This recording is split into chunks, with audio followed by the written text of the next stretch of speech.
میں اس وقت فوج میں تھا. کتابیں میری زندگی ہیں مگر مجھے شکار کا بھی شوق ہے.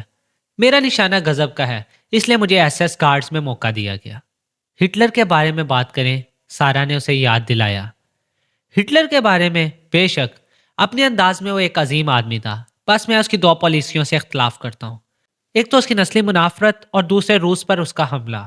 ہٹلر کی پوری فوج اور اس کی پوری فضائیہ بھی روس کو تسخیر نہیں کر سکتی تھی. یہی اس کے زوال کا سبب بنا. مگر بہرحال وہ عظیم آدمی تھا. تو تم اس کی موت کے بارے میں جاننا چاہتی ہو. اس کی زندگی کے آخری 2-3 دنوں کے بارے میں سارا نے کہا. ویسے بنکر میں جو کچھ ہوا اس کے بارے میں میرے پاس کافی مواد موجود ہے لیکن اس کی موت کے سلسلے میں بیانات متضاد ہیں. ہر شخص معاملات کو اپنی نظر سے دیکھتا ہے. ووجل نے کہا. میں تمہیں وہی کچھ بتا سکتا ہوں جو میں نے دیکھا اور سنا. ووجل کچھ دیر کرسی پر جھولتا رہا. اس کی نظریں سامنے والی دیوار پر جمی تھی جیسے وہ سب کچھ دیکھ رہا ہو. پھر اس نے کہنا شروع کیا. یہ آخری ایام کی بات ہے. ہماری چانسلری پر روسیوں کی بمباری بے حد شدید ہو رہی تھی. ہٹلر نے 5 دن پہلے اندازہ لگا لیا کہ کہانی ختم ہونے والی ہے. ہم جانتے تھے کہ روسیوں نے برلن کا محاصرہ کر لیا ہے اور وہ آہستہ آہستہ اسے تنگ کرتے جا رہے ہیں. یہ وہ وقت تھا جب ہٹلر نے اپنے ذاتی محافظوں کے دستے کے سربراہ اور اپنے معتمد خاص کرنل ہینس لینڈ سے کہا کہ وہ زندہ گرفتار نہیں ہوگا. میں خود کو شوٹ کر لوں گا. ہٹلر نے لنچ سے کہا جب ایسا ہو جائے تو میری لاش کو چانسلری کے باغیچے میں لے جانا. موت کے بعد کوئی مجھے دیکھنے پہچاننے نہ پائے. میری لاش جلا دینا. اس کے بعد بنکر میں میرے ذاتی کمروں سے تمام کاغذات سمیٹ کر انہیں بھی جلا دینا. ہٹلر نے یہ فیصلہ آٹو کو بھی سنا دیا جو اس کا ایڈجوائنٹ اور شوفر تھا. میری لاش جلا دینا. اس نے کہا میں نہیں چاہتا کہ روس کے چڑیا گھروں میں میری نمائش کی جائے. سارا نوٹس لے رہی تھی. ووجل انتظار کرتا رہا. پھر سارا نے سر اٹھایا اور پوچھا یہی اس کے الفاظ تھے. میں نے خود سنا تھا. تم کہتی ہو کہ بنکر میں ہونے والے واقعات سے تم واقف ہو. تم آخری دن کی تفصیلات جاننا چاہتی ہو. آخری 2 دن کی تفصیل. ٹھیک ہے 28 اپریل کی شام سے شروع کرتے ہیں. ووجل نے کہا. ہٹلر نے اعلان کیا کہ وہ ایوا براؤن سے باقاعدہ شادی کرنا چاہتا ہے.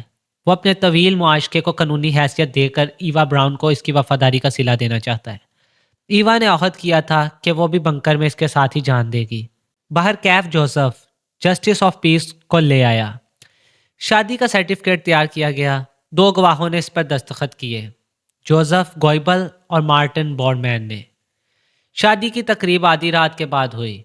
29 اپریل کو ابتدائی ساتھ میں رات 12:30 بجے کے قریب. تقریب میں 8 مہمان تھے. تقریب کے بعد انہوں نے جشن منایا. ایوا نے اتنی شیمپین پی کہ اسے نشہ ہو گیا. ہٹلر نے بھی تھوڑی سی پی اور خوش دلی کا مظاہرہ کرنے کی کوشش کی مگر ایک موقع پر اسے بڑبڑاتے سنا گیا. سب کچھ ختم ہو چکا ہے. اب موت ہی مجھے سکون دے گی. مجھے سب نے دھوکہ دیا. سب نے غداری کی. اس کا اشارہ گوئرنگ اور ہملر کی طرف تھا جنہوں نے بغیر کسی اتھارٹی کے امن کی درخواست کی تھی اپنی گردنیں بچانے کے لیے. اور وہ ان جنرلوں کی شکایت کر رہا تھا جو اس سے جھوٹ بولتے رہے تھے. ووجل نے سارا کو دیکھا جو نوٹس لے رہی تھی. اس زیر زمین بنکر میں دن اور رات ایک جیسے تھے. ووجل نے سلسلہ کلام جوڑا. ہٹلر عام طور پر رات بھر کام کرتا اور صبح دیر تک سوتا تھا.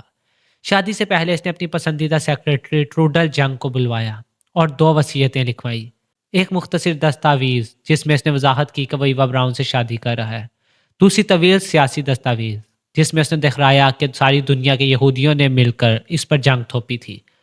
چھوٹی دستاویز 3 صفحے کی اور بڑی 10 صفحے کی تھی. پھر اس نے ان پر دستخط کیے اور اپنے دستخطوں کی گواہی دلوائی. اس کے بعد وہ سونے کے لیے تیار ہو گیا. لیکن یہ سب تو تم جانتی ہوگی فراو رحمان. بیشتر میرے علم میں ہے. اہمیت اس کی ہے جو اس کے بعد ہوا. سارا نے کہا. مجھے امید ہے کہ تم جزیات تک بیان کرو گے. کچھ چھوڑنا نہیں. ووجل پھر کرسی جھلانے لگا. 29 اپریل کی صبح 4:30 اور 5:30 بجے کے درمیان وہ وقت تھا جو ہٹلر اور ایوا نے میاں بیوی کی حیثیت سے گزارا. 11 بجے صبح وہ سو کر اٹھے. دوپہر کو ہٹلر نے اپنی آخری جنگی کانفرنس منعقد کی جو بے سود تھی. پھر اس نے کاستوں کے ذریعے اپنی وصیتیں برلن سے باہر بھجوائیں. پھر اس نے مرنے کی تیاری شروع کر دی. کیسے؟ ہملر نے ایک بار اسے پوٹاشیم سائنائڈ دیا تھا لیکن ہٹلر اس کے سریع الاثر ہونے نہ ہونے کی طرف سے فکر مند تھا. وہ سوچتا تھا ممکن ہے کیپسول اپنی تاثیر کھو بیٹھے ہوں اور ممکن ہے ہملر نے ٹھیک کیپسول نہ دیے ہوں وہ یقین چاہتا تھا یہ وہ موقع ہوگا جب ہٹلر نے اپنے کتے پر کیپسول آزمایا. سارا بولی. اوہ، تمہیں معلوم ہے؟ سارا یہ اندازہ نہ لگا سکی کہ وہ خوش ہوا تھا یا مایوس. بہرکیف اس نے فیصلہ کیا کہ اپنی معلومات کا اظہار نہیں کرے گا. بہتر یہی تھا کہ ووجل خود ہی بتائے. بنکر میں ہٹلر کے 4 ڈاکٹر تھے.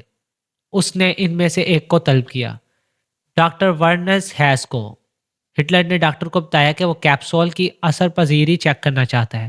چنانچہ ایک کیپسول اس کے پسندیدہ ایلسیشن بلونڈی پر آزمایا جائے. ڈاکٹر ہیس نے زبردستی وہ کیپسول کتے کے منہ میں ڈالا.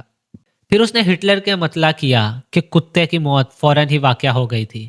ہٹلر مطمئن ہو گیا. اس رات 9 بجے ہٹلر نے اسٹاک ہوم ریڈیو سے خبر سنی کہ مسولینی کو شمالی اٹلی میں گرفتار کرنے کے بعد اس کی محبوبہ کلارا کے ساتھ سزائے موت دے دی گئی ہے. یہ طے ہے کہ ہٹلر کو بعد کے خوفناک واقعات معلوم نہیں ہوئے تھے. کچھ بھی ہو، اس نے اس خبر میں دلچسپی نہیں لی. آدھی رات کو اسے معلوم ہوا کہ اب برلن کا دفاع ناممکن ہے اور روسی فوجی اگلے روز تک یقینی طور پر چانسلر پہنچ جائیں گے. صبح 2:30 بجے ہٹلر نے اپنے ذاتی اسٹاف کو الوداع کہنے کی خواہش ظاہر کی.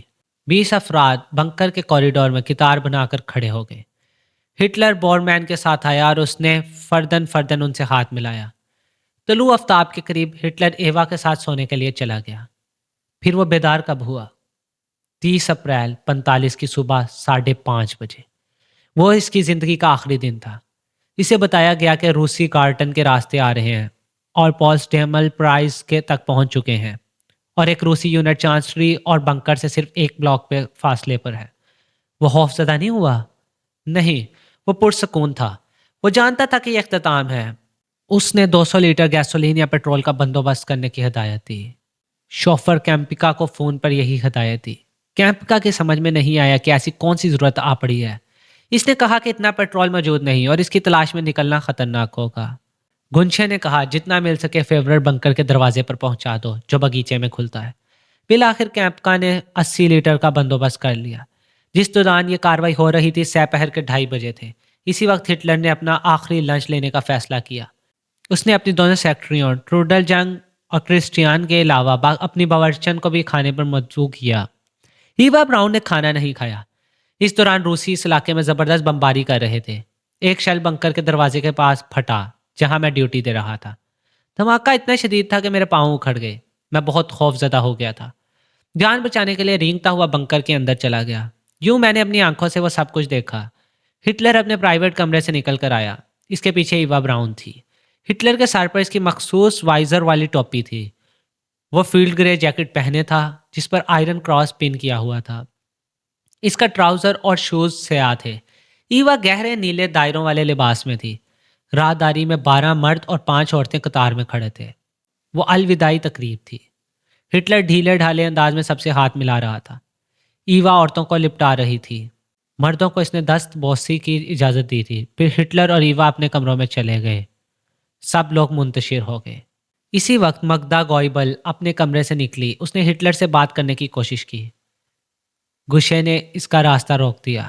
وہ چلائی. اس کا مفہوم کچھ یوں تھا: مجھے اس سے بات کرنے دو. ہٹلر کو خودکشی نہیں کرنی چاہیے. ابھی وقت ہے.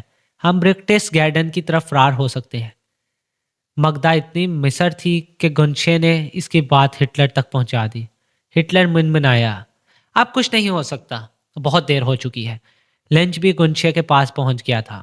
لنچ میرے پرانے دوست، ہٹلر نے اس سے کہا، میں چاہتا ہوں کہ تم یہاں سے نکل جاؤ. لنچ نے پوچھا، کیوں میرے فیور؟ ہٹلر نے جواب دیا، تمہیں ان لوگوں کی مدد کرنا ہوگی جو میرے بعد آئیں گے. پھر اس نے لنچ سے کہا، دروازہ بند کر دو اور بیرونی کمرے میں میرا انتظار کرو. 10 منٹ بعد دروازہ کھول کر اندر آ جانا. پھر ہٹلر اور ایوا نے خود کو ختم کر لیا. لیکن کسی نے انہیں دیکھا تو نہیں؟ سارا نے مداخلت کی. یہ کیسے ممکن تھا؟ ہٹلر کی آخری ہدایت یہی تھی کہ انہیں اکیلا چھوڑ دیا جائے. تو پھر یہ کیسے کہا جا سکتا ہے کہ ہٹلر اور ایوا نے خودکشی کر لی؟ اس لیے کہ 10 منٹ بعد انہوں نے دروازہ کھولا تو وہ دونوں نیلے اور سفید مخملی صوفے پر مردہ پڑے تھے. انہوں نے فائر کی آواز بھی لازماً سنی ہوگی. کسی نے کچھ نہیں سنا. ہٹلر کے ذاتی کمرے فائر پروف اور گیس پروف ہی نہیں، ساؤنڈ پروف بھی تھے. کسی مورخ نے لکھا ہے کہ فائر کی آواز سنی گئی تھی. ووجل نے شدت سے نفی میں سر ہلایا. وہ غلط فہمی تھی.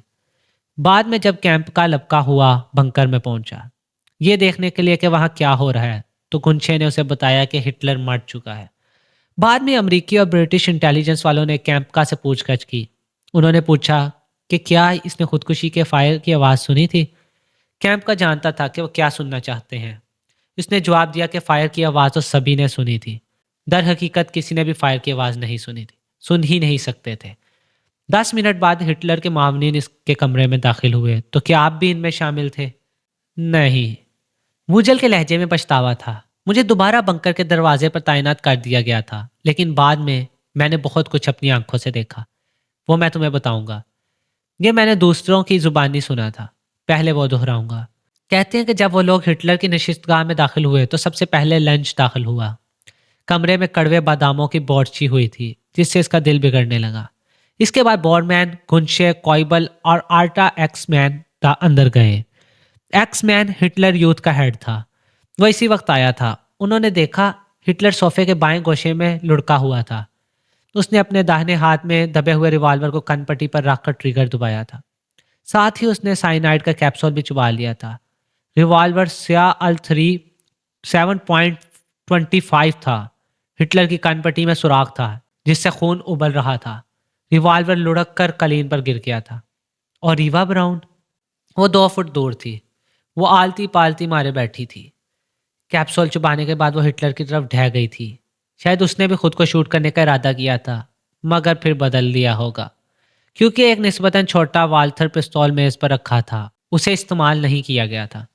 ایک آرتھوپیڈک سرجن ڈاکٹر لو کو طلب کیا گیا۔ اس نے معائنے کے بعد دونوں کی موت کی تصدیق کر دی۔ پھر انہیں نظر آتش کیا گیا؟ سارا نے پوچھا۔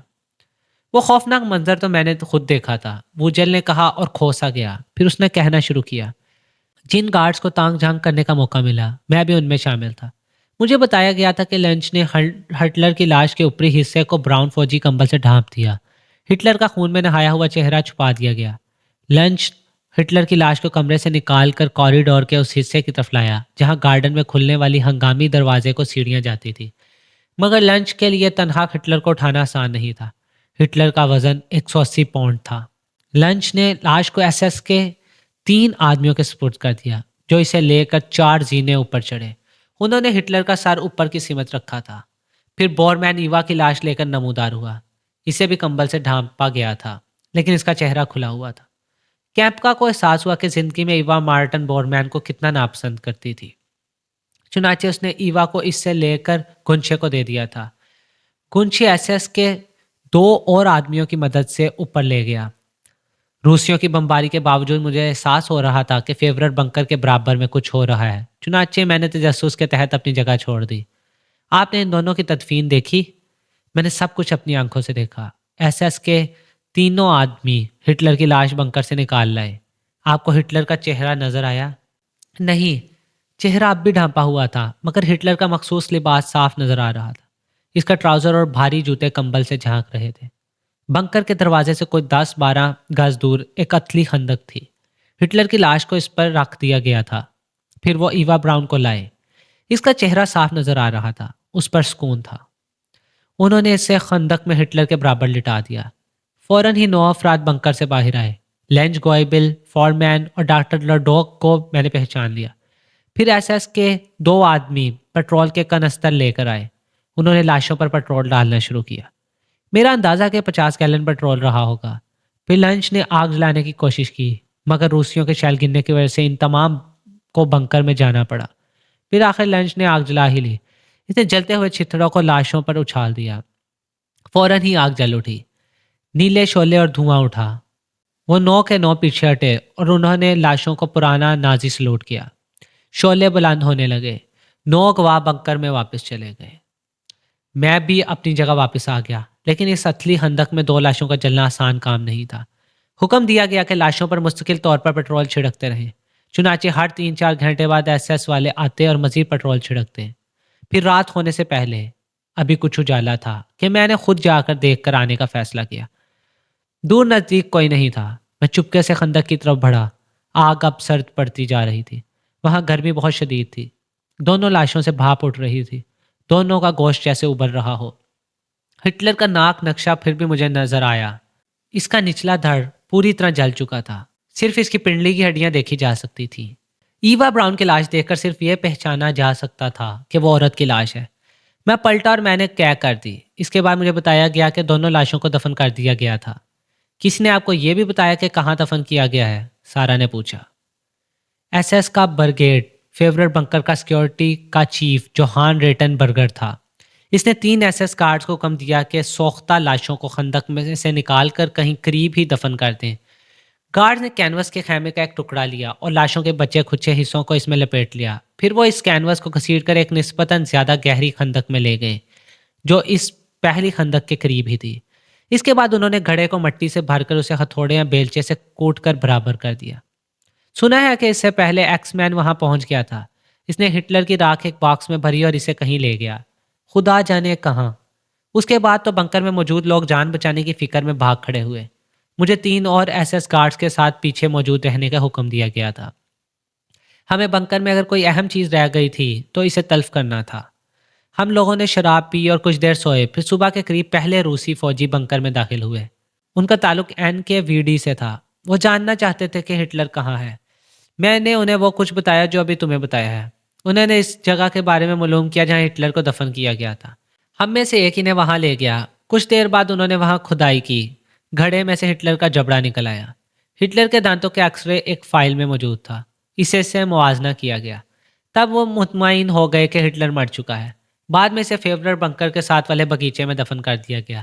یہ ہے پوری کہانی فراولین رحمان۔ سارا نوٹس مکمل کر کے ساکت و سامت بیٹھی رہی۔ وہ سب کچھ بے حد حقیقی اور مستند لگ رہا تھا، لیکن سارا کو اپنا کام بھی کرنا تھا، اپنے مرحوم باپ کا کام۔ چنانچہ اس نے کہا، لیکن وہ جبڑا کسی اور کا بھی تو ہو سکتا تھا۔ ایک لمحے کو ووجل بری طرح چونکا، پھر سنبھل کر بولا، یہ کیسے ممکن ہے؟ سارا نے سوچا، یہ شخص کیسے اس پر شک کر سکتا ہے؟ وہ یادیں ہی تو اس کی زندگی کا سرمایہ ہے، وہی لمحے تو اس کے لیے وجہ افتخار ہے۔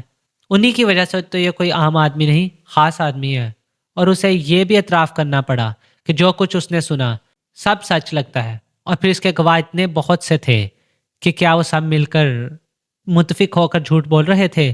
ناممکن۔ کیا انہیں ورگلایا گیا تھا؟ گمراہ کیا گیا تھا؟ اس کا بھی امکان نہیں۔ یا وہ اس پر اس لیے یقین کر لینا چاہتے تھے کہ ووجل کی طرح سبھی کے لیے وہ ان کی زندگی کا تاریخی لمحہ تھا، وہ اسے کھونا گنوانا نہیں چاہتے تھے۔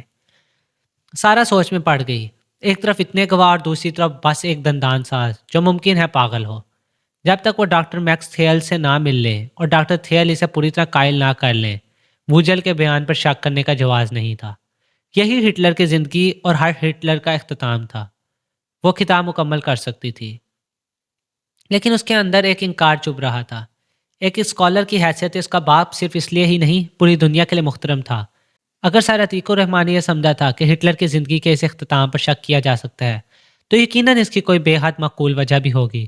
اور پھر رپورٹر پیٹر نے بھی یہی کہا تھا کہ تحقیق ضروری ہے، بلکہ ووجل کے بیان کو ڈاکٹر تھیل کو اکسانے اور اس کی خاموشی کو توڑنے کے لیے استعمال کرنا چاہیے۔ اس کے بعد فیصلہ کیا جائے۔ وہ اٹھی۔ اس نے ووجل کا شکریہ ادا کرتے ہوئے اس سے وعدہ کیا کہ کتاب شائع ہونے کے بعد وہ اسے کاپی ضرور بھجوائے گی۔ لیکن برسٹل کے اپنے سویٹ میں وہ پھر ڈانو ڈال ہو گئی۔ ووجل کا بیان اس قدر مفصل اور مؤثر تھا کہ اس کی نفی حماقت ہی نظر آتی تھی۔ ممکن ہے پاپا نے دنیا کو ہلا دینے والے انجام کی خواہش میں ڈاکٹر تھیل کی بات کو غیر ضروری طور پر اہمیت دی ہو، اور پھر پاپا کی عمر بھی تو کافی ہو گئی تھی، ممکن ہے۔ لیکن اندر سے کسی نے اسے جھڑک دیا، عمر کے حوالے سے اپنے عالم باپ کی نفی تو مت کرو، وہ بھی صرف اپنی تن آسانی کی خاطر۔ اپنے اس تانے نے خود اسے ہلایا۔ واقعی کیا وہ جلد از جلد کتاب مکمل کرنے کی خواہش میں مزید تحقیق سے بچ رہی ہے؟ وہ نہ چاہتے ہوئے بھی اٹھی اور اس نے خط و کتابت کی فائل میں سے ڈاکٹر تھیل کا وہ خط نکال کے کئی بار پڑھا جس سے بائیوگرافی کی تکمیل کی راہ میں رکاوٹ کھڑی کر دی تھی۔ پھر اس نے سوچا کہ اس کا باپ ڈاکٹر تھیل سے ملا تھا، اور ڈاکٹر تھیل نے یقیناً کوئی ایسا ثبوت فراہم کیا تھا جس نے سر رحمان کو اس حد تک متاثر کیا تھا کہ انہوں نے فیورٹ بنکر میں اور اس کے اطراف کھدائی کا فیصلہ کر لیا تھا، اس شہادت کی تلاش کے لیے جسے اب تک نظر انداز کیا گیا تھا۔ پھر اس نے ڈاکٹر تھیل کا دوسرا خط پڑھا جو اس کی ملاقات کی درخواست کے جواب میں اسے لکھا گیا تھا۔ خط کیا، وہ بس ایک جملہ تھا، ڈیئر مس رحمان، مجھے افسوس ہے، اس معاملے پر گفتگو کے لیے نہ میں تم سے مل سکتا ہوں نہ کسی اور سے۔ پھر اسے اپنے باپ کی آخری گفتگو کی ایک بات یاد آئی، سارا، ہماری کتاب کو ہٹلر پر آخری اور مکمل کتاب ہونا چاہیے، حرف آخر۔ سارا کو یقین ہو گیا کہ اس کے باپ کو عمر کے آخری حصے میں سنسنی پھیلانے کا شوق نہیں ہوا تھا، بلکہ وہ کسی اہم سراغ کے تعاقب میں تھے۔ سارا نے فائل ایک طرف رکھی، ڈاکٹر تھیل کا فون نمبر لے کر وہ سٹنگ روم میں آئی اور وہ نمبر ڈائل کیا۔ 2 گھنٹیوں کے بعد ریسیور اٹھایا گیا۔ ایک بوڑھی نسوانی آواز نے جرمن میں کہا، جی؟ یہ ڈاکٹر میکس تھیل کی اقامت گاہ ہے؟ سارا نے پوچھا۔ چند لمحوں کی خاموشی کے بعد دوسری طرف سے دریافت کیا گیا، آپ کون ہیں؟ میں ڈاکٹر رحمان کی بیٹی سارا رحمان بول رہی ہوں۔ مجھے ڈاکٹر تھیل سے بات کرنی ہے۔ میں انگلینڈ سے صرف ان سے بات کرنے کے لیے یہاں آئی ہوں۔ 1 منٹ پلیز۔ پس منظر سے گھٹی گھٹی آوازیں سنائی دے رہی تھی۔ سارا کشیدہ صاحب لیے انتظار کرتی رہی۔ بالآخر ریسیور پر مردانہ آواز ابھری، کون ہے؟ لہجہ درست تھا۔ ڈاکٹر تھیل، میں سارا رحمان ہوں، ڈاکٹر رحمان کی بیٹی۔ اس نے اسے بائیوگرافی کا اور سارا رحمان سے ملاقات کا حوالہ دیا۔ پاپا نے بتایا تھا کہ آپ نے ان کے ساتھ بھرپور تعاون کیا تھا۔ اب میں برلن آئی ہوں ڈاکٹر، مجھے پاپا کا کام مکمل کرنا ہے۔ ڈاکٹر تھیل، پلیز آپ فون پر میرا نام ہرگز نہ لینا، یہ عقل مندی کے خلاف ہوگا۔ جی بہتر، سارا نے کہا۔ اس نے ڈاکٹر تھیل کی آواز میں خوف محسوس کر لیا تھا۔ اسے یہ بھی ڈر تھا کہ کہیں ڈاکٹر ریسیور نہ رکھ دے، تو اس نے جلدی سے کہا، میں آپ سے ملنے کے لیے برلن آئی ہوں۔ یہ ناممکن ہے۔ لیکن آپ پاپا سے تو ملے تھے، آپ نے ان کی بھی تو مدد کی تھی۔ یہ بھی یاد کرو کہ تمہارے باپ کا کیا حشر ہوا، دوسری طرف سے کھردرے لہجے میں کہا گیا۔ وہ تو حادثہ تھا۔ ممکن ہے حادثہ ہی ہو۔ ڈاکٹر تھیل کا لہجہ نرم پڑ گیا، لیکن مجھے یقین نہیں ہے۔ وہ ہچکچایا۔ بہر کیف میں کوئی خطرہ مول لینا نہیں چاہتا۔ اب مجھے تنگ نہ کرنا، جو جی چاہے لکھو۔ میں صرف سچ لکھنا چاہتی ہوں، سارا نے جذباتی لہجے میں کہا۔ پھر اس نے پیٹر کے مشورے پہ عمل کر ڈالا۔ اس کا مطلب ہے مجھے صرف ووجل کے بیان پہ انحصار کرنا ہوگا۔ کون؟ ارنسٹ ووجل، سابق ایس ایس سارجنٹ، جو فیورر بنکر کا گارڈ تھا۔ اس نے ہٹلر کے آخری ایام کا چشمدید احوال سنایا ہے۔ آج ہی میں اس سے ملی ہوں۔ اس نے لنچ، گنشے اور کیمپکا کے حلفیہ بیانوں کی تائید کی ہے۔ اس کا کہنا ہے کہ اس نے خود ہٹلر کو جلاتے ہوئے دیکھا تھا۔ اس کا کہنا ہے کہ اس حقیقت سے وہی لوگ انکار کر سکتے ہیں جن کا دماغ چل گیا ہو۔ اور مچھلی نے چارہ نگل لیا۔ تھیل نے غصے سے کہا، ووجل احمق ہے، اسے اس پر یقین ہے جو کچھ اسے باور کرایا گیا۔ میں اسے جانتا ہوں، وہ بے وقوف گارڈ ہٹلر کو کیا جانے۔ اور آپ ہٹلر کو جانتے تھے؟ سارا نے معصومیت سے سوال کیا۔ ہاں، میں جانتا تھا اور بہت اچھی طرح جانتا تھا۔ اور آپ کو کوئی خاص بات معلوم تھی جو آپ نے میرے پاپا کو بھی بتائی تھی۔ افسوس کہ آپ مجھے وہ بات بتانے پر آمادہ نہیں۔ اب میں جھوٹ کو سچ کے طور پر لکھنے پر مجبور ہو جاؤں گی۔ تاریخ مسخ ہی رہے گی، حقیقت چھپی ہی رہے گی۔ سارا کا لہجہ صفاقانہ تھا۔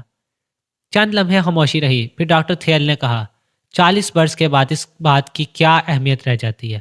سوتے ہوئے بھیڑیوں کو مت چھیڑو بی بی۔ لیکن ابھی آپ نے ہی اشارتاً کہا تھا کہ بھیڑیے جاگ رہے ہیں۔ سارا نے پرجوش انداز میں کہا، میں چاہتی ہوں کہ ہٹلر کے متعلق ہر حقیقت اب کھل کر سامنے آنی چاہیے۔ جی ہاں، سچائی کی بہت اہمیت ہے۔ میرے پاپا بھی اس بات پر یقین رکھتے تھے اور میں انہی کی بیٹی ہوں۔ اگر ہٹلر کی موت افسانہ ہے تو ووجل جیسے لوگوں کو اس افسانہ نگاری کی اجازت نہیں ملنی چاہیے۔ آپ میرے پاپا کی خاطر میری مدد کریں، وہ اچھے آدمی تھے۔ ہاں، وہ اچھے آدمی تھے، ڈاکٹر تھیل نے پرخلوص لہجے میں کہا۔ مجھے وہ بہت اچھے لگے تھے، لیکن وہ بہت بے پرواہ تھے اور شاید انہیں اسی بات کی سزا ملی۔ وہ ہچکچایا۔ خیر، شاید میں بھی بے پرواہ ہی ہوں۔ اگر تم خاموشی سے آ سکو اور پبلسٹی نہ کرنے کی ضمانت دو تو ممکن ہے میں تم سے تھوڑی دیر کو مل لوں۔ میں وعدہ کرتی ہوں کہ ایسا ہی ہوگا۔ ٹھیک ہے، میرا پتہ تمہارے پاس ہے، فوراً آ سکتی ہو ابھی۔ میں آ رہی ہوں۔